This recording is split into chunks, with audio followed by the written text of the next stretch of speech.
All right, so it's windy and it is balls cold here in Albuquerque. The weather's just kind of switched over on us. I got a request to raise the towers on my Yakima HD, and so I'm going to do that. I'll show you kind of what has to happen to raise them, and then I will put it up, and then I'll show you kind of how high it is and whether or not it clears that factory rack. So anyway, I'll do that now. Let me flip this around and I'll show you kind of what has to be done. All right, so this will probably be easier from the back. So the first thing we have to do is we have to unscrew these two bolts on the top bar on each side. There, pop the top bar off, and then we have to loosen these two bolts here and raise it. Once this comes up, there's going to be little numbers here that allow you to kind of measure essentially for each side how high up you are. I'll show you those when we get going. Anyway, that's going to be an easy way to make sure that all four sides are up the same distance. Anyway, then you tighten it down here, put the bar back on.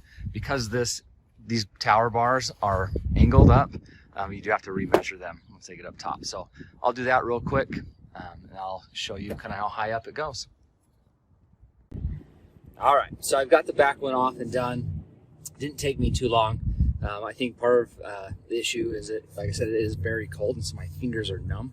But for the most part, it's coming apart pretty easy and going back together pretty easy. One thing to consider is there are these little teeny bolts here that go up into the cross beams. You can see them there. They like to drop out. They do have two washers on them. Just be super careful with that. I had one drop down. There are holes in the bed of the truck towards the rear of the bed for water drainage, and I almost lost one of those down there. So just be really careful with that as you're pulling them out. Otherwise, like I said, they come out really, really easy. All right, so the other thing to do when you're extending these towers is there's a little cap here, and if you don't hold it, it has a tendency to come up. You see there's additional kind of washers in there that you don't want to come out. So when you extend it, just hold that cap down and lift up. You'll be able to pull it all the way up without having those washers come out. The other thing too is, again, you can see here pretty clearly the numbers on the inside. Make it super easy. I'm gonna go all the way up. Let's see if we get my finger in there. I'm gonna pull back. Whoa. So that's all the way extended. It's essentially 29 3/4 of an inch there. If you go all the way down, it's probably the 30 inches that they claim that it'll extend up to. So anyway, I'm gonna throw those screws back in here, those bolts. There's two on each side, and then we'll throw that last kind of cross beam on, and we should be done. As you can see from here though, pretty clear that we are going to clear that front factory installed rack. So that's good.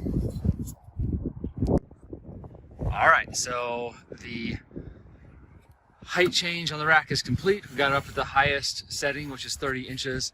It clears that factory installed rack on the cab by about maybe 4 inches, 4 or 5 inches.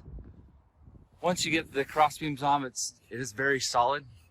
So you can see, pull here, there's really no wiggle in there. That's actually really nice. I was a little concerned before I got those cross members on. It does feel a little shaky, but once all that's secured on, it is very solid.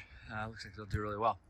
So anyway, overall very pleased. I probably won't run it that high. I'll probably run it just a little bit lower, so my rooftop tent will just barely clear that front rack, but at least you know you can go up a little bit higher than that if you need to.